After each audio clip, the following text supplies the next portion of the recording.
Bab 4. Kamar pengantin sesuai urutan. Untuk mencegah keduanya bermain trik, mereka secara acak memperoleh akta nikah palsu untuk membodohi diri sendiri. Setelah tuanmu memerintahkan kedua putranya untuk membersihkan rumah, dia meminta sopir untuk mengantarnya dan membawa Mu Wanceng dan Chen Pingan, yang telah berganti pakaian dan terlihat lebih cantik, ke Biro Urusan Sipil untuk mendaftar. Tindakan lelaki tua ini secara langsung mematikan rencana pernikahan palsu Mu Wanceng. Dengan ekspresi pahit di wajahnya, dia dengan enggan pergi ke Biro Urusan Sipil untuk mendaftar. Namun, orang cantik tidak terlihat jelek meski memiliki wajah sedih, tapi membuat orang merasa manis. Chen Pingan tidak pernah mengerti mengapa tuanmu harus memaksanya menikahi Mu Wanceng padahal Mu Wanceng yang begitu cantik tidak khawatir untuk menikah. Rombongan segera sampai di Biro Urusan Sipil. Saat mengambil foto pernikahan, keduanya memasang wajah dingin dan berdiri sangat jauh, terlihat enggan. Tidak, tidak, kamu tidak akan menikah. Kamu jelas-jelas adalah musuh yang bertemu dengan ekspresi membunuh di wajahmu. Ayo kita lakukan lagi. Lakukan lagi. Kamu harus tersenyum loh. Senyuman yang penuh dengan kebahagiaan. Menikah adalah peristiwa yang sangat membahagiakan. Kalian berdua harus berlatih tertawa tatap muka terlebih dahulu. Tuanmu tidak terlihat seperti orang yang baru saja kembali dari kematian. Dia penuh energi dan tidak puas dan mengarahkan mereka berdua untuk mengambil foto pernikahan. Mu Wanceng dan Chen Pingan hanya bisa mengikuti keinginan lelaki tua itu dan menunjukkan senyum canggung secara langsung. Tetapi pada saat ini, lelaki tua yang berdiri di samping tiba-tiba menemukan cucunya Mu Wanceng, yang tidak siap, langsung menerkam Chen Pingan. Dan dengan sangat cerdik, dia mencium bibir Chen Pingan. Saat bibir mereka bersentuhan, keduanya seperti tersengat listrik. Mereka saling memandang dengan mata terbelalak dan lupa berpisah. Cucuku sayang, percayakah kamu jika kakek mengatakan ini hanya kecelakaan? Kata-kata tuanmu membuat mereka berdua kembali sadar. Seolah-olah seseorang telah memasang pegas yang kuat di antara mereka berdua, yang dengan cepat membuat mereka terpisah. Kakek, apakah menurutmu aku akan mempercayaimu? Mu Wanceng sangat marah hingga dia menghentakkan kakinya, berbalik dan menatap kakeknya, dengan ekspresi yang hampir membuatnya menangis. Kakek sudah tidak normal sejak dia bangun. Dia tidak hanya memaksakan dirinya untuk menikah dengan pria aneh ini. Dia juga dengan sengaja menciptakan kesempatan bagi dirinya untuk mencium pria tersebut. Ah, menghadapi kakek nakalnya, Mu Wanceng merasa dia menjadi gila. Hahaha, kalian berdua akan segera menjadi suami istri. Apa salahnya berciuman? Tidak memalukan. Pamu tertawa terbahak-bahak saat melihat cucunya menghentakkan kakinya. Pamu, Anda keterlaluan. Akta nikah kami belum diterbitkan. Jika Anda melakukan ini, kami tidak akan menikah jika Anda main-main lagi. Melihat ekspresi marah Mu Wanceng, Chen Pingan berkata kepada tuanmu dengan serius. Orang tuamu ini adalah orang yang baik, dan hatinya sudah tua. Jelas dia juga salah paham dengan Pamu. Jika Mu Wanceng di depannya adalah orang normal, dia akan menjadi istri yang baik jika dia begitu cantik. Tetapi melihat tuanmu sangat ingin menikahkan cucunya dengannya, dan bahkan menggunakan cara seperti itu untuk menjadikan dia dan Mu Wanceng memiliki hubungan fisik, dia sangat yakin bahwa pasti ada yang salah dengan Mu Wanceng. Dan itu tetap saja terjadi, masalah besar sehingga dia tidak bisa menikah. Iya kakek, kalau kakek membuat masalah lagi, kami tidak akan menikah. Kali ini Mu Wanceng dan Chen Pingan berdiri di depan yang sama, mengancam kakeknya dengan pipi melotot. Oke, kakek, berhenti main-main. Kalian cepat ambil foto untuk mendapatkan akta nikah. Melihat penjelasannya tidak jelas, Pamu berhenti menjelaskan dan berkata sedikit tertekan. Takut kakek terus menimbulkan masalah. Keduanya bekerja keras bekerja sama dan berusaha membuat diri mereka tersenyum bahagia saat berfoto. Tak lama kemudian keduanya mendapatkan akta nikah dan keluar dari Biro Urusan Sipil. Mu Wanceng melihat surat nikah di tangannya dengan bingung. Dia tidak pernah berpikir bahwa dia akan menikah dengan cara yang membingungkan. Tuanmu, sekarang Anda telah menerima akta nikah. Bisakah Anda memberikan barang-barang Anda kepada saya? Begitu dia keluar dari Biro Urusan Sipil, Chen Pingan tidak sabar untuk meminta jarum emas kepada tuanmu. Kamu masih memanggilku tuanmu. Panggil aku kakek dan aku akan memberimu sesuatu. Tuanmu berkata dengan sedikit ketidakpuasan. Kakek. Chen Pingan hanya bisa gigit jari dan berteriak. Yah, itu masuk akal. Tuanmu menjawab dengan gembira. Lalu menoleh ke arah Mu Wancheng. Cucu perempuan. Kamu kembali dulu. Ada yang ingin ku bicarakan dengan cucu iparku. Aku tidak peduli mendengar apa yang kamu katakan. Dan aku malah membuatnya misterius.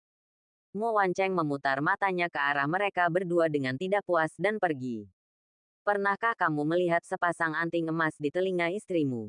Itu yang kamu cari. Neneknya membuat anting-anting dan memberikannya kepadanya sebelum dia meninggal. Gadis ini menganggap anting-anting ini sebagai peninggalan neneknya dan tidak akan memberikannya kepada siapapun. Dia harus bekerja lebih keras selama pernikahan. Di malam hari, lepaskan saja anting-anting itu secara diam-diam ketika dia sangat lelah hingga dia tertidur. Tuanmu menunjuk ke punggung Mu Wancheng dan berkata sambil tersenyum jahat. Baru kemudian Chen Pingan menyadari bahwa warna sepasang anting bundar di telinga Mu Wancheng sangat mirip dengan jarum emas di tangannya. Chen Pingan langsung merasa telah ditipu oleh Mu Xinbo. Jika aku tahu jarum emas itu ada di telinga cucumu, aku tidak akan menyelamatkanmu. Chen Pingan mengertakkan gigi dan berkata, hahaha, kamu tahu, membeli uang itu sulit. Jadi ini hanya menunjukkan bahwa kalian berdua ditakdirkan untuk satu sama lain. Tuanmu sangat senang menggoda Chen Pingan. Ketika mereka kembali ke Mujia Manor, seluruh Mujia Manor telah berubah secara drastis.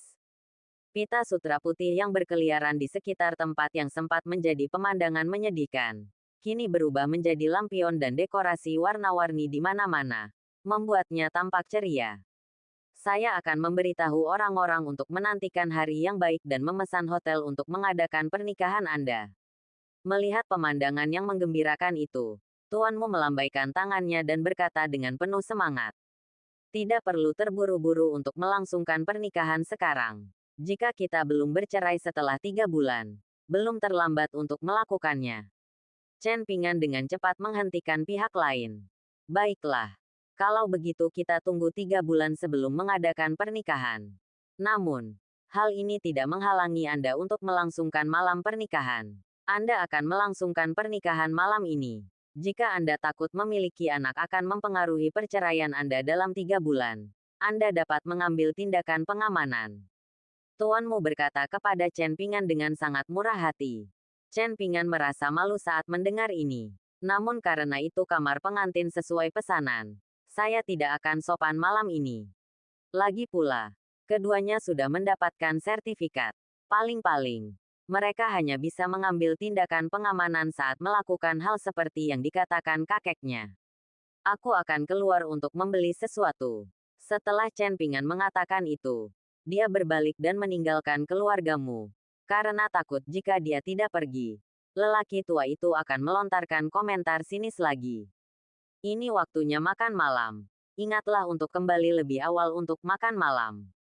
Perintah Pakmu dari belakang. Chen Pingan bahkan tidak menoleh ke belakang. Dia hanya mengangkat tangannya dan memberi isyarat oke. Bab 5. Panduan. Chen Pingan naik mobil dan tiba di pintu masuk klinik pengobatan tradisional Tiongkok bernama Bao Jitang. Karena selain membeli kondom untuk pernikahan malam ini, ia juga perlu menyiapkan obat untuk Pakmu agar bisa menjaga kesehatannya.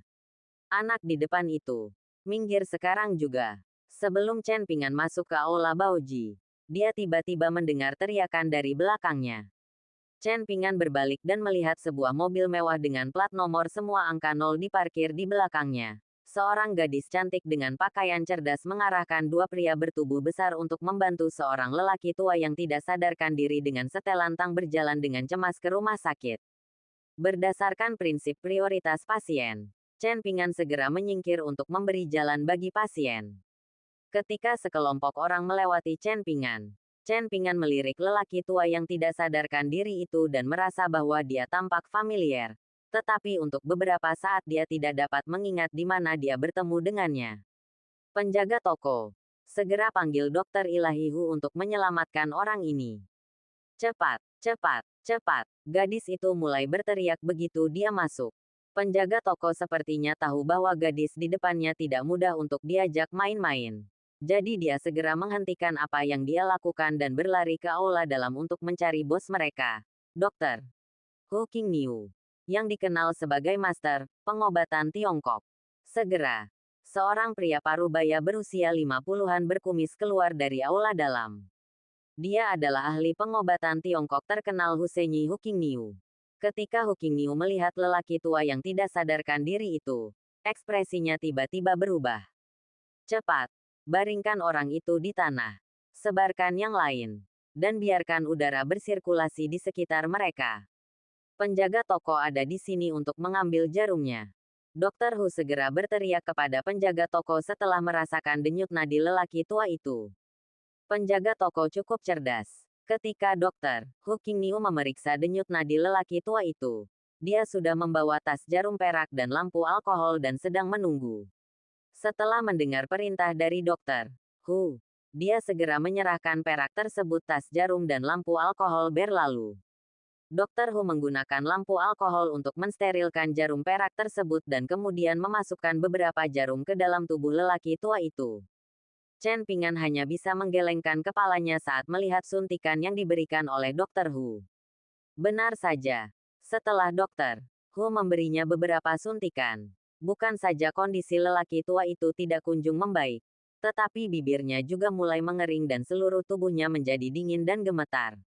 Hu Qingniu, bisakah kamu melakukannya? Jika tidak, sebaiknya kamu memberitahuku lebih awal. Jika terjadi sesuatu pada kakekku karena keterlambatanmu, seluruh keluargamu yang akan disalahkan. Gadis itu melihat perubahan pada kakeknya dan mengancam Dr. Hu dengan dingin. Dr. Hu yang semula gugup karena kondisinya yang belum kunjung membaik, begitu ketakutan hingga tangannya gemetar saat mendengar perkataan pihak lain. Meskipun Chen Pingan sedikit muak dengan penampilan gadis itu yang mengancam, Dr. Hu bingung dengan ancaman gadis itu. Jika dia tidak mengambil tindakan, lelaki tua itu akan bertanggung jawab hari ini. Kamu memulai suntikan yang salah dari yang kedua. Setelah titik senting, jarum kedua dan ketiga harus ditempatkan di titik Neiguan kiri dan kanan. Dan jarum keempat dan kelima harus ditempatkan di titik Kyuksu. Chen Pingan mau tidak mau membimbing pihak lain. Anak bodoh. Apa yang kamu bicarakan? Ada energi jahat di organ dalam pasien. Setelah akupuntur dilakukan sesuai dengan apa yang kamu katakan, organ dalam pasien akan hancur total. Apa niatmu? Dr. Hu sudah mengeluarkan banyak keringat. Ketika mendengar perkataan Chen Pingan, dia tiba-tiba menjadi marah dan memarahi Chen Pingan. Perkataan Dr. Hu membuat gadis itu memandang Chen Pingan dengan niat membunuh. Kalian berdua menyeret keluar orang yang memiliki niat jahat dan ingin membunuh kakekku. Potong lidahnya dan cungkil matanya. Begitu gadis itu selesai berbicara, dua pria kuat yang ganas keluar dari belakangnya. Berjalan menuju Chen Pingan dengan ekspresi galak di wajahnya dan menangkapnya dengan seluruh kekuatannya. Kecepatannya begitu cepat dan dahsyat sehingga Anda bahkan bisa mendengar sedikit suara terobosan di udara. Alhasil, saat ia meraihnya, Chen Pingan hanya mengelak sedikit. Dan cakar pria itu meleset, mengejutkan keduanya. Kamu bukan tandinganku. Chen Pingan merunduk di belakang dan berkata dengan tenang. Meskipun dia belum mempelajari teknik kontrol Phoenix dari Istana Naga Pemakaman, tetapi dia memiliki kekuatan batin yang kuat yang diturunkan kepadanya oleh tuannya, dan tuan biasa tidak bisa menjadi lawannya. Pengadilan kematian. Ketika melihat kesalahan temannya dan mengetahui bahwa Chen Pingan adalah seorang Lian Jiazi, dia berteriak keras dan menamparkan Chen Pingan. Chen Pingan tidak mengelak dan menamparkan itu. Hanya sempat mengatakan sesuatu yang buruk secara diam-diam sebelum tubuhnya terlempar keluar rumah sakit dan terjatuh dengan keras ke tanah. Pertempuran telah berakhir sebelum orang lain dapat bereaksi. Semua orang tercengang dengan pemandangan di depan mereka. Gadis itu melihat terlempar dengan telapak tangan. Dan tanpa sadar dia menyentuh senjata di pinggangnya. Energi internal Chen Pingan bersirkulasi. Dan tubuhnya berada di depan gadis itu dalam sekejap mata seperti hantu. Detik berikutnya, senjata di pinggang gadis itu jatuh ke tangan Chen Pingan, lalu menempel di kepala gadis itu. Kamu. Beraninya kamu menodongkan senjata ke kepalaku. Tahukah kamu siapa aku? Gadis itu juga sangat pemberani. Tidak hanya dia tidak takut ketika Chen Pingan mengambil senjatanya dan mengarahkannya ke kepalanya. Dia bertanya kepada Chen Pingan dengan marah. Aku tidak peduli siapa kamu. Jika kamu berani menyentuhku, maka aku hanya bisa membalas dengan cara yang sama. Kata Chen Pingan dingin. Dia hanya bermaksud menyelamatkan orang. Tapi diperlakukan seperti ini oleh orang-orang ini mengingatkannya pada orang-orang yang menjebaknya 5 tahun lalu. Mengapa niat baik tidak pernah membuahkan hasil? Aura pembunuh yang dingin tiba-tiba muncul di hatinya. Kamu. Apa yang kamu inginkan? Gadis itu sangat marah dengan perkataan Chen Pingan. Namun nyawanya ada di tangan orang lain. Dan dia tidak berani bertindak gegabah. Kakekmu tidak diracuni. Tapi luka dalamnya kambuh. Dan organ dalamnya terkikis oleh roh jahat. Pengobatan akupunkturnya hanya akan memperparah luka orang tua itu. Jika ingin menyembuhkan luka orang tua itu, kamu harus melakukan akupuntur sebagai aku baru saja bilang. Chen Pingan tidak menjawab perkataan gadis itu, melainkan menjawab apa yang tidak ditanyakan. Pasalnya saat ini, kondisi lelaki tua yang tergeletak di tanah itu mulai memburuk lagi. Bahkan dalam keadaan koma pun terlihat raut kesakitan di wajahnya. Melihat kemunculan lelaki tua itu, Dr. Hu tidak berani menunda lebih lama lagi. Sehingga ia hanya bisa bertingkah seperti kuda mati dan segera mengikuti perkataan Chen Pingan. Benar saja. Setelah beralih ke akupuntur sesuai instruksi Chen Pingan, ekspresi menyakitkan lelaki tua itu perlahan melunak. Dan dia bangun tidak lama kemudian.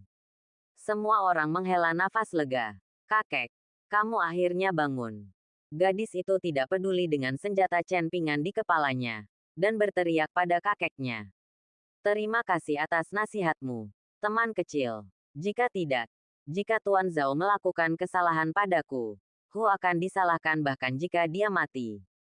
Setelah menstabilkan luka lelaki tua itu, Dr. Hu menghampiri Chen Pingan, membungkuk dalam-dalam dan mengungkapkan rasa terima kasih. Saat ini, banyak pasien biasa di klinik pengobatan tradisional Tiongkok yang sedang berobat ke dokter. Ketika mereka melihat Dr. Hu, yang dikenal sebagai ahli pengobatan tradisional Tiongkok, membungkuk berterima kasih kepada Chen Pingan, mereka semua terkejut dan membuka mulut. Bab 6. Dewa Perang yang Lama terkejut. Anda sopan sekali, Dr. Hu. Alasan mengapa Anda gagal memberikan suntikan yang tepat sekarang adalah karena kondisi pasien cukup istimewa dan penyebabnya belum ditemukan untuk sementara waktu. Ngomong-ngomong, tolong Dr. Hu, tolong beri saya 2 set obat sesuai resep ini dan izinkan saya membawanya kembali ke orang yang lebih tua. Setelah Chen Pingan mengucapkan beberapa kata sopan, dia menyerahkan resep yang telah dia siapkan sebelumnya kepada Dr. Hu dan memintanya untuk meminum obat tersebut. Saat membayar, Dr. Hu menolak menerima uang Chen Pingan untuk obatnya. Chen Pingan tidak berpura-pura dan pergi membawa obatnya. Setelah Chen Pingan pergi, lelaki tua itu mendatangi Dr. Hu dengan dukungan cucunya. Dr. Ilahi Hu memang ahli pengobatan Tiongkok. Jika bukan karena penyelamatan, saya akan turun untuk melapor kepada Raja Neraka hari ini. Orang tua itu menundukkan tangannya dan berkata dengan tulus kepada Dr. Hu. Meskipun wajahnya masih sedikit pucat, nadanya masih penuh energi, yang menunjukkan betapa mendominasinya dokter tersebut dalam keadaan normal. Tuan Zhao, Anda sopan sekali. Sebenarnya, bukan saya yang menyelamatkan Anda dari tangan Tuan Yama, tetapi seorang adik laki-laki yang datang untuk mengambil obat. Saya bisa menyelamatkan Anda hanya dengan bimbingan itu, adik kecil. Dengan banyaknya orang yang menonton, Dr. Hu tidak berani mengambil pujian. Jadi dia berkata kepada orang tua itu dengan jujur. Oh, apakah ini terjadi? Perkataan Dr. Hu membuat lelaki tua itu tampak terkejut dan curiga. Lalu dia memandang ke arah cucunya. Anda harus tahu bahwa Dr. Hu sudah terkenal sejak lama, dan namanya bergema di seluruh negeri. Jelas sekali bahwa dia tidak percaya bahwa seorang pemuda memiliki kemampuan untuk mengajar Dr. Hu. Gadis itu mengangguk, menunjukkan bahwa apa yang dikatakan Dr. Hu benar. Memang benar ada talenta di setiap generasi, dan ombak di belakang sungai yang semendorong ombak ke depan. Saat aku mendapat kesempatan, aku secara pribadi harus berterima kasih kepada adik kecil itu. Setelah mendapat konfirmasi dari cucunya, lelaki tua itu berkata dengan penuh emosi. Kakek, meskipun bajingan itu menyelamatkanmu, dia juga melukai Ada dengan satu telapak tangan dan mengarahkan senjata ke kepalaku. Kita seimbang, jadi tidak perlu berterima kasih padanya. Gadis itu cemberut, tampak tidak senang. Apa? Adik laki-laki itu melukai Ada dengan satu telapak tangannya. Orang tua itu berseru, menoleh untuk melihat Ada yang terluka, dan menemukan bahwa wajah Ada pucat saat itu, dan salah satu lengannya terentang secara vertikal. Tuan, saya tidak kompeten dan gagal melindungi Nona Sun. Tolong hukum saya, Tuan. Ahda dan AR mendatangi lelaki tua itu dan menundukkan kepala, berkata dengan rasa malu di wajah mereka. Orang tua itu mengangkat tangan Ada. Tidak ada gunanya. Mata lelaki tua itu menunjukkan keterkejutan akibat pemeriksaan. Meskipun Ahda dan AR bukanlah orang terkuat di bawah komandonya, mereka 1 lawan 100 di medan perang. Dia, Zhao Wuji, dikenal sebagai dewa perang di Xinjiang Utara. Bahkan pada puncaknya, dia tidak berani mengatakan bahwa dia bisa mengalahkan Ahda dengan satu gerakan. Dr. Hu, di mana adik laki-laki itu? Dewa perang Zhao Wuji yang lama buru-buru menoleh ke Dr. Hu dan bertanya. Tuan Zhao, adik laki-laki itu meminum obatnya dan pergi. Meninggalkan. Apakah ada cara untuk menemukannya? Zhao Wuji meraih tangan Dr. Hu dan bertanya dengan cemas. Ini, teman kecil itu tidak meninggalkan informasi kontak apapun. Mungkin akan sulit menemukannya. Dr. Hu tampak malu. Kalau begitu, apakah kamu masih ingat penampilannya? Zhao Wuji masih menolak menyerah. Kakek, ada pengawasan di sini. Kita bisa melakukan pengawasan dan kemudian seluruh kota menginginkannya. Gadis itu mengira kakeknya, sang dewa perang, marah karena tangan Ada lumpuh, dan ingin menyelesaikan masalah dengan bajingan itu. Maka dia segera memberikan nasihat kepada kakeknya sebagai penasihat militer. Ahda yang terluka juga memiliki pemikiran yang sama dengan gadis itu, dan sangat tersentuh hingga dia hampir menangis. Benar, benar, Dokter Hu. Cepat lihat. Setelah diingatkan oleh cucunya, Zhao Wuji segera meminta Dokter Hu untuk membuka pemantauan. Ini. Oke, tunggu sebentar. Dokter Hu memiliki pemikiran yang sama dengan orang lain. Berpikir bahwa dewa perang tua Zhao Wuji akan mempermalukan Chen Pingan. Meskipun dia ingin membantu Chen Pingan yang baik padanya, namun identitas Zhao Wuji terlalu tinggi dan mulia. Jadi dia hanya bisa melakukan apa yang diperintahkan. Segera, Zhao Wuji melihat penampilan Chen Pingan di kamera pengintai. Ketika dia melihat cincin pemakaman naga di jari Chen Pingan, dia sangat bersemangat hingga seluruh tubuhnya gemetar. Berhenti, berhenti. Kembali ke tempat dia dan Ada berpegangan tangan, lalu perbesar. Untuk memastikan apakah Chen Pingan memiliki cincin pemakaman naga di tangannya, Zhao Wuji terus menginstruksikan pengawas. Ketika mereka memperbesar adegan Chen Pingan dan Ahda berpegangan tangan, dewa perang tua Zhao Wuji akhirnya memastikan bahwa apa yang dikenakan Chen Pingan adalah cincin pemakaman naga yang pernah dia lihat ketika dia masih muda. Dia benar-benar pewaris cincin pemakaman naga. Pantas saja dia begitu kuat. Dia tidak hanya bisa membimbing tabib suci Hu, dia juga bisa melukai Ahda dengan telapak tangannya yang ringan. Saya pikir pihak lain hanya memberi pelajaran pada Ahda dan tidak marah. Jika tidak, tamparan itu bisa membunuh Ahda. Setelah Zhao Wuji memastikan bahwa Chen Pingan adalah keturunan cincin pemakaman naga, dia tidak bisa menahan diri untuk tidak bergumam pada dirinya sendiri.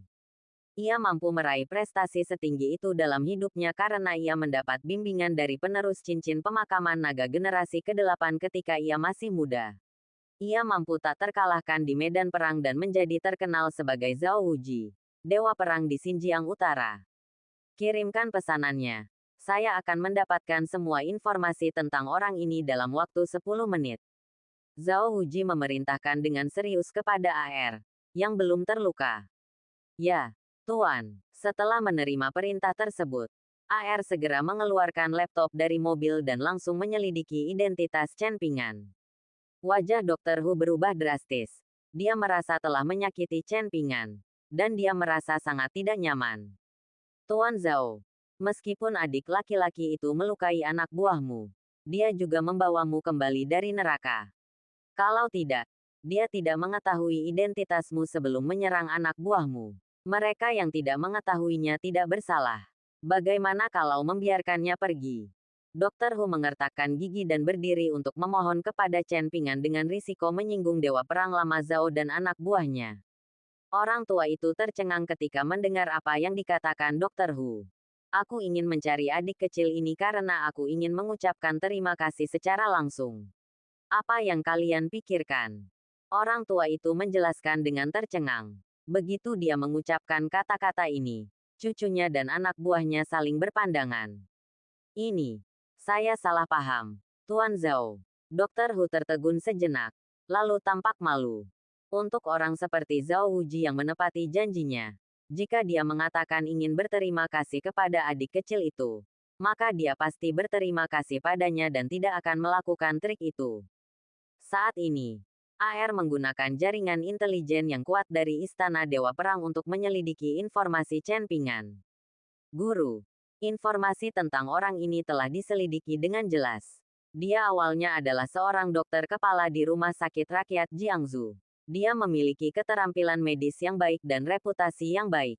8 tahun lalu, dia mendukung 7 mahasiswi selama 3 tahun. Pada akhirnya, dia dituduh secara salah oleh 7 mahasiswi tersebut. Dia melanggarnya dan dijatuhi hukuman 10 tahun penjara. Karena kinerja yang luar biasa, dia dibebaskan lebih awal karena pengurangan hukuman. Chen Pingan baru saja mendaftarkan pernikahannya dengan Mu Wancheng, putri tertua keluarga Mu di Longcheng.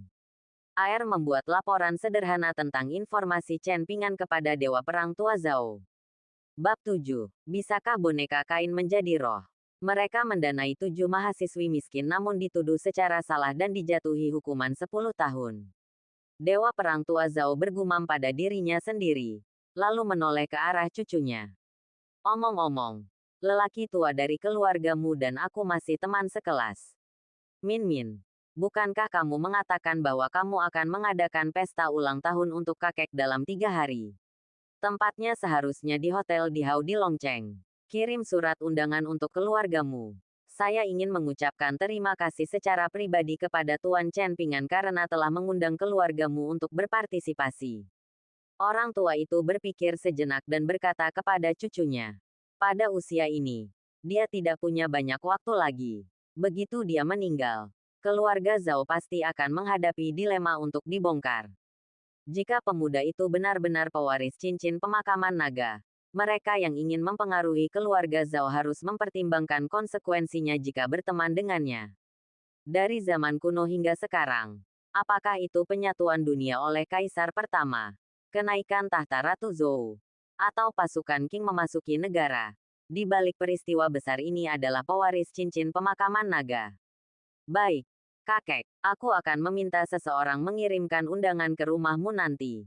Zhao Min melihat kakeknya setuju untuk mengadakan pesta ulang tahun. Senyum bahagia muncul di wajahnya. Dan dia menjawab dengan manis. Dr. Hu yang berada di samping kaget saat mendengar percakapan antara kakek dan cucunya.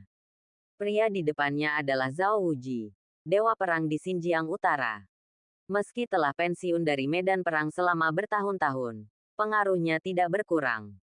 Pihak lain sebenarnya mengadakan pesta ulang tahun khusus untuk berterima kasih kepada adik laki-lakinya, yang menunjukkan betapa dia sangat menghargai adik laki-laki itu. Dr. Hu, ayo kita berkumpul dan bersenang-senang. Dewa Perang Tua Zhao memperhatikan ekspresi Dr. Hu dan juga menyampaikan undangan kepada Dr. Hu. Zhao Tua mengundang saya. Saya cukup beruntung berada di sini dalam 3 kehidupan berikutnya. Dan saya pasti akan tiba tepat waktu. Dokter Ilahi Hu berkata dengan hormat. Selanjutnya, Dokter Hu memberikan obat kepada Dewa Perang yang lama untuk mengobati luka dalam dan meminta Dewa Perang yang lama untuk mengambilnya kembali dan mengambilnya. Dewa Perang yang lama membawa cucunya dan meninggalkan klinik pengobatan tradisional Tiongkok. Kakek, bajingan itu hanyalah orang sombong yang mengetahui beberapa keterampilan medis. Mengapa kamu begitu menghargai bajingan itu dan bahkan mengadakan pesta ulang tahun untuknya? Setelah kembali ke mobil, gadis itu bertanya kepada kakeknya dengan sedikit kebingungan. Sebelumnya ia mengatakan ingin mengadakan pesta ulang tahun untuk kakeknya. Namun kakeknya menolak menyetujuinya karena tidak ingin boros dan boros. Sekarang kakek tiba-tiba berubah pikiran. Ini jelas untuk mencari alasan untuk menghibur bajingan itu. Dasar gadis sialan. Kapan kamu bisa melihat masa depan? Bahkan kakek pun tidak tahu cara membunuh Ahda dengan satu gerakan di puncaknya. Apa menurutmu dia orang biasa? Dewa perang tua Zhao Wuji bertanya dengan ramah kepada cucunya Zhao Min. Ini, kakek. Apakah kamu curiga dia adalah murid dari para pertapa itu? Zhao Min bertanya dengan tidak percaya setelah diingatkan oleh kakeknya.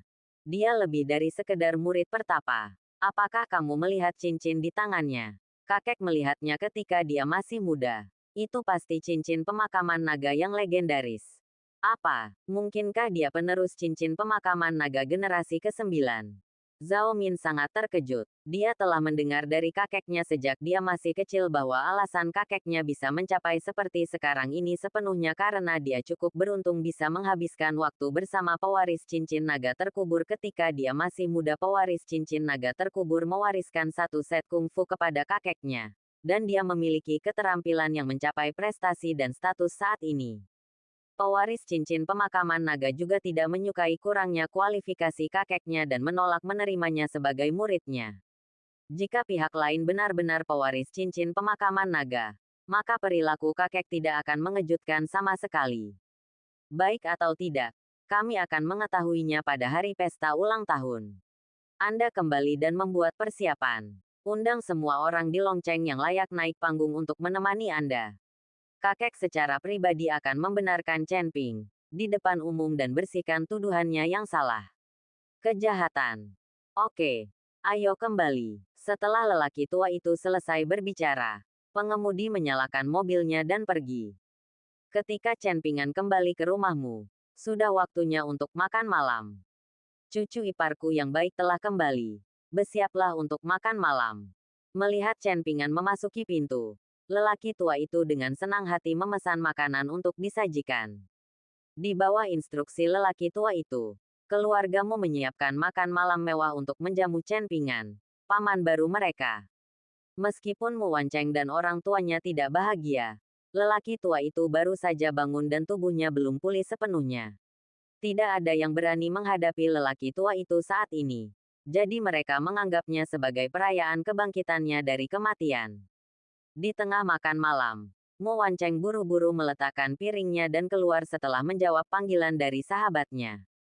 Setelah makan malam, Chen Pingan memberikan obat yang baru saja dibelinya kepada keluargamu dan meminta seseorang untuk merebus obat untuk lelaki tua itu. Dia dituntun oleh pelayan Wu Ma ke pintu sebuah kamar. Paman, kamu akan tinggal di kamar ini mulai sekarang. Setelah berbicara, Wu Ma mengeluarkan kunci, membuka pintu, menyerahkan kunci kepada Chen Pingan dan pergi. Chen Pingan masuk dengan rasa ingin tahu, dan aroma samar menyentuh lubang hidungnya, yang membuat orang merasa rileks dan bahagia. Ini adalah ruangan berukuran sekitar 30 meter persegi. Dekorasi di dalamnya sebenarnya berwarna merah muda-muda, dan juga memiliki kamar mandi besar. Ada berbagai kosmetik bermerek di meja rias tempat tidur. Boneka kain tinggi dengan stiker kebahagiaan ganda berwarna merah di samping tempat tidur. Sekilas, aku tahu itu kamar kerja Mu Wancheng. Orang tua itu sebenarnya mengatur agar dia tinggal di kamar kerja Mu Wancheng. Namun mengingat bagaimana tuanmu memaksanya untuk menikahi cucunya, tidak mengherankan jika dia mengatur dirinya sendiri untuk tinggal di kamar Mu Wancheng. Mu Wancheng belum kembali, jadi Chen Pingan tidak sopan. Dia mengambil handuk dan berjalan ke kamar mandi untuk mandi air panas yang nyaman. Karena dia dan Mu Wancheng tidak berniat menjadi pasangan jangka panjang, dan mereka akan menceraikan Mu Wancheng ketika perjanjian berakhir dalam 3 bulan. Chen Pingan tidak perlu mengkhawatirkan citranya sama sekali. Setelah keluar dari kamar mandi, ia biasa mengenakan celana besar dan melemparkan boneka kain setinggi manusia itu ke atas sofa. Lalu berbaring di ranjang seputih salju milik Mu Wancheng yang memancarkan keharuman gadis. Sudah lama sekali saya tidak tidur di tempat tidur yang begitu nyaman, dan baunya sangat harum. Chen Pingan segera tertidur dengan nyaman. Aku tidak tahu berapa lama waktu berlalu sebelum Mu Wancheng, yang lelah, kembali dari luar. Dia membuka pintu kamar dan berjalan menuju tempat tidur putihnya yang nyaman bahkan tanpa menyalakan lampu terjatuh tanpa melepas stokingnya. Di atas tempat tidur, dia biasa membalikkan badan dan memeluk boneka besarnya.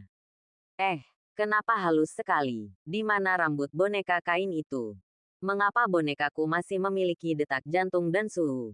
Apakah boneka kainku adalah sperma? Mu Wancheng, yang merasa ada yang tidak beres, menggumamkan beberapa kata pada dirinya sendiri. Tiba-tiba, dia seperti memikirkan sesuatu dan segera menyalakan lampu meja samping tempat tidur. Detik berikutnya, Mu Wancheng berteriak.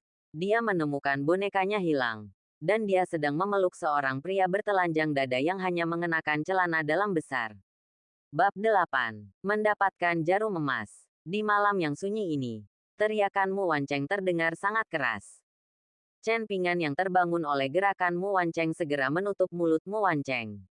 Mu Wancheng, yang mulutnya tertutup, hanya bisa mengerang. Chen Pingan sekilas memperhatikan anting-anting emas di telinga Mu Wancheng.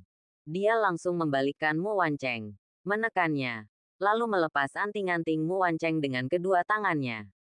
Tingkah laku Chen Pingan mengingatkan Mu Wancheng akan informasi yang diberikan sahabatnya.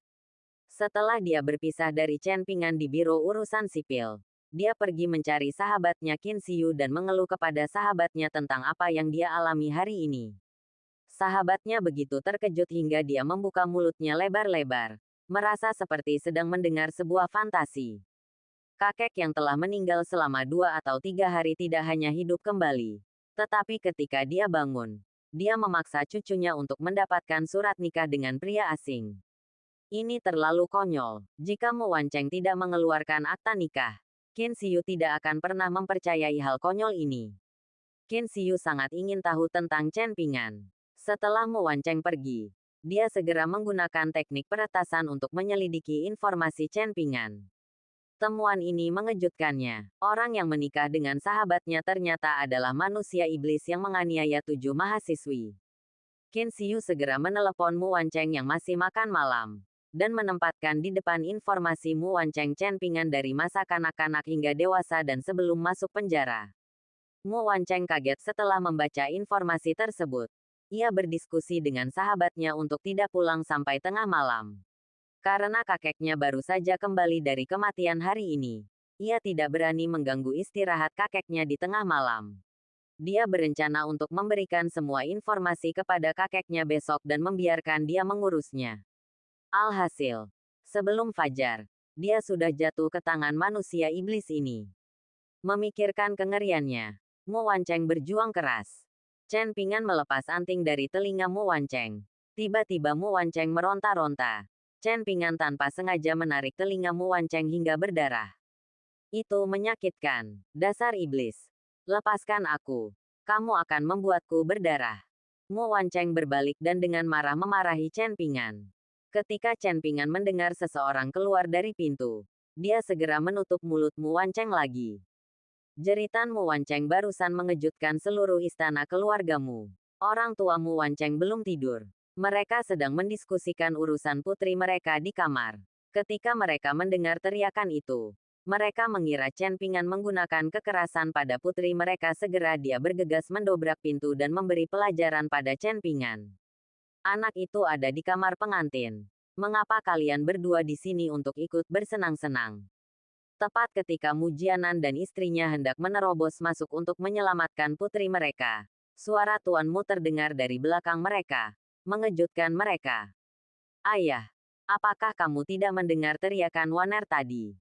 Bajingan itu memaksa Waner. Aku akan masuk dan memotongnya menjadi beberapa bagian. Mu Jianan berkata dengan ekspresi marah, dan hendak mengambil tindakan lagi setelah berbicara. Omong kosong. Keduanya sudah menerima akta dan merupakan pasangan sah. Bunga dan lilin dalam upacara pernikahan adalah kewajiban mereka sebagai suami istri. Sebaiknya cepat kembali dan jangan ganggu pasangan muda di sini. Tuanmu memarahi putra sulungnya dengan ekspresi lurus. Tapi Waner, Mu Jianan ingin mengatakan sesuatu lagi. tapi dengan cepat disela oleh tuanmu. Apakah semua kata-kataku tidak berguna? Jika kamu tidak pergi, jangan salahkan keluargaku. Orang tua itu bahkan mengeluarkan hukum keluarga. Dan Mujianan serta istrinya sangat ketakutan hingga seluruh tubuh mereka gemetar. Pada akhirnya, Mujianan hanya bisa menyeret istrinya yang enggan pergi. Pakmu takut mereka berdua akan kembali menimbulkan masalah lagi. Maka dia berjaga tidak jauh dari pintu kamar cucunya. Chen Pingan di dalam kamar mendengar bahwa tidak ada gerakan di luar, lalu melepaskan Mu Wancheng. Pada saat ini, dia menyadari ada air mata di sudut mata Mu Wancheng, dan menatapnya dengan mata yang menurutku menyedihkan. Maaf, aku tidak bersungguh-sungguh. Chen Pingan merasa sedikit bersalah dan meminta maaf dengan tenang. Siapapun yang memintamu masuk ke kamarku, keluar dari sini. Setelah Mu Wancheng mendapatkan kembali kebebasannya, dia segera mengambil bantal dan melemparkannya ke Chen Pingan dengan marah. Ini sudah diatur oleh kakekmu. Apa menurutmu aku bersedia satu kamar dengan wanita sepertimu yang tidak bisa menikah?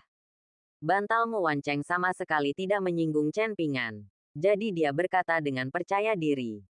Setelah Chen Pingan selesai berbicara, dia turun dari tempat tidur Mu Wancheng. Jarum emas terpenting telah diperoleh. Dan tidak masalah baginya apakah dia memiliki kamar pengantin atau tidak. Berhenti dan berikan anting-antingku. Chen Pingan baru saja bangun dari tempat tidur ketika suara dingin Mu Wancheng terdengar dari belakangnya. Aku tidak mengambil antingmu, jawab Chen Pingan tanpa tersipu. Lalu berjalan ke sofa dan berbaring. Aku tidak percaya, kamulah yang baru saja merobek anting-antingku dan membuat salah satu telingaku berdarah. Jika kamu tidak mengembalikan anting-antingku, aku akan memanggil polisi dan menangkapmu serta memenjarakanmu selama beberapa tahun lagi. Mu Wancheng sama sekali tidak mempercayai kata-kata Chen Pingan dan langsung mengancam. Ini adalah peninggalan neneknya, dan sangat berharga baginya. Kata-kata Mu Wancheng membuat Chen Pingan pusing. Jarum emas ini milik tuannya. Untuk menemukan ibu dan adik perempuannya, dia harus mendapatkan jarum emas itu kembali. Tapi dia juga tahu kalau tidak masuk akal berdebat dengan seorang wanita. Dia hanya bisa menolak mengakuinya dan berkata, aku benar-benar tidak mengambil antingmu. Chen Pingan berpura-pura tenang. Saya berencana pergi ke toko emas besok untuk meminta seseorang membuatkan anting-anting yang sama untuk menipu mereka. Aku tidak percaya. Aku ingin mencarimu. Anda. Chen Pingan sangat marah. Anting itu sekarang ada di tangannya. Dia hanya mengenakan celana besar dan tidak punya tempat untuk bersembunyi. Bukankah akan menjadi tamparan di wajahnya jika dia ditemukan saat penggeledahan tubuh? Apakah kamu merasa bersalah? Melihat ekspresi marah di wajah Chen Pingan, Mu Wancheng semakin yakin bahwa Chen Pingan telah mengambil anting-anting itu dan mencibir. Oke, aku boleh membiarkanmu mencari. Tapi bagaimana jika kamu tidak dapat menemukannya? Chen Pingan diam-diam menyembunyikan anting-anting itu di satu-satunya celana di tubuhnya. Lalu berkata dengan tenang. Jangan berpura-pura tenang. Jika Anda tidak dapat menemukannya, saya akan melakukan apapun yang Anda inginkan, Nona. Tapi kalau kamu ketahuan, selain mengembalikan anting-antingku, kamu juga tidak boleh menyentuhku di kemudian hari sampai kita bercerai dalam 3 bulan. Mu Wancheng juga terlihat percaya diri, karena dia baru saja melihat Chen Pingan mengambil antingnya. Buat kesepakatan, Chen Pingan setuju tanpa berpikir. Membuat Mu Wancheng tertegun sejenak. Aku ingin tahu apakah dia berpura-pura tenang. Mu Wancheng berjalan ke arah Chen Pingan dengan percaya diri dan mencari di tangan, telinga, rambut, dan bahkan mulutnya Chen Pingan. Tetapi tidak menemukan jejak anting-anting itu. Membuatnya sedikit mengernyit. Mungkinkah itu? Mu Wancheng tersipu dan melirik satu-satunya celana besar milik Chen Pingan. Lepaskan untukku juga. Mu Wancheng menunjuk ke pakaian dalam besar Zhang San dan memberikan perintah kepada Chen Pingan dengan tergagap. Bab 9. Apakah kamu seekor anjing? Sial. Kamu terlalu tangguh. Bukan. Chen Pingan mau tidak mau mengatakan sesuatu tentang intisari budaya Tiongkok. Sepasang jarum emas yang dijadikan anting-anting disembunyikan di dalamnya. Begitu dilepas, bukankah akan terlihat? Apakah kamu merasa bersalah? Mu Wancheng semakin yakin bahwa Chen Pingan telah menyembunyikan anting-anting itu di dalamnya. Siapa bilang aku bersalah? Aku hanya sedikit malu. Karena kamu ingin melihatnya. Aku akan memuaskanmu. Chen Pingan mengertakkan gigi dan menurunkan satu-satunya celana yang dia kenakan. Ah, dasar gangster bau. Apakah kamu benar-benar melepas pakaianmu saat aku memintanya? Mu Wancheng sangat ketakutan dengan tindakan Chen Pingan sehingga dia buru-buru berbalik dan menutup matanya. Tidak berani melihat. Dia yakin Chen Pingan tidak berani melepas pakaiannya. Jika Chen Pingan menolak, dia akan mengalami masalah. Siapa yang tahu bahwa Chen Pingan tidak akan ragu-ragu dan membuatnya lengah. Chen Pingan bingung. Jelas kamu menyuruhku melepas bajuku ya. Kenapa aku menjadi gangster? Logika gila macam apa ini? Chen Pingan tampak bersalah. Bahkan merasa lebih bersalah daripada Doe. Mu Wancheng memunggungi Chen Pingan dan berkata dengan marah.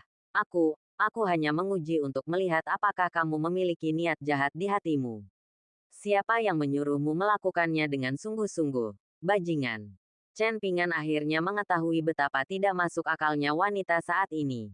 Pantas saja kakeknya takut dia tidak bisa menikah. Jadi dia memaksakan diri untuk menikahinya. Pria mana yang berani menikahi wanita seperti itu? Artinya saya ada sesuatu di tangan orang lain. Jadi saya harus menundukkan kepala untuk mendapatkan akta nikah dengan wanita seperti itu. Orang tuamu juga menggunakan tipuan untuk membuat pernyataan tertulis sendiri. Untungnya itu hanya 3 bulan. Sekarang masalah ini telah mengemuka. Chen Pingan hanya bisa mengatasinya. Berhentilah bicara omong kosong. Aku hanya bertanya padamu apakah kamu ingin mencari atau tidak. Jika kamu tidak mencari, jangan katakan apapun tentang aku mengambil antingmu. Aku mengerti. Kamu mencari anting untuk dijadikan alasan memanfaatkanku. Melihat selangkanganku adalah tujuanmu sebenarnya. Bukan. Aku tidak menyangka kamu menjadi orang yang berwajah manusia dan berhati binatang. Chen Pingan segera menamparnya dan menuduh Mu Wancheng dengan marah. Sambil berbicara, tangannya tidak diam. Dia mengeluarkan anting-anting itu dan menyembunyikannya di mulutnya. Omong kosongmu. Siapa yang mau mengambil keuntungan dari iblis sepertimu? Cepat angkat celanamu untukku. Sekarang giliran Mu Wancheng yang marah. Dan dia mengertakkan gigi dengan punggung menghadap Chen Pingan. Bajingan ini benar-benar memukulnya dengan keras hingga hatinya sakit. Siapa lagi yang peduli dengan barang jelekmu? Bibi ini sangat marah padaku. Yang lebih menyebalkan lagi, karena Chen Pingan berani melepasnya. Itu membuktikan anting tersebut tidak ada di dalam. Dengan kata lain, aku kalah. Mu Wancheng menghentakkan kakinya dengan marah, berjalan kembali ke tempat tidur, dan mulai mengobrak-abrik tempat tidur dengan berpura-pura tenang. Melihat ekspresi sedih Mu Wancheng, Chen Pingan merasa lega. Tapi Anda harus melakukan semuanya saat berakting. Memikirkan hal ini, Chen Pingan berjalan menuju Mu Wancheng dengan seringai di wajahnya. Apa yang ingin kamu lakukan? Jangan datang ke sini lagi. Mu Wancheng, yang sedang mencari anting-anting di tempat tidur, melihat Chen Pingan mendekat. Dia sangat ketakutan hingga dia terjatuh di tempat tidur dan bertanya dengan panik. Kamu baru saja mengatakan bahwa jika kamu tidak dapat menemukan anting-anting itu untukku, biarkan aku melakukan apapun yang kamu inginkan. Menurutmu apa yang akan aku lakukan?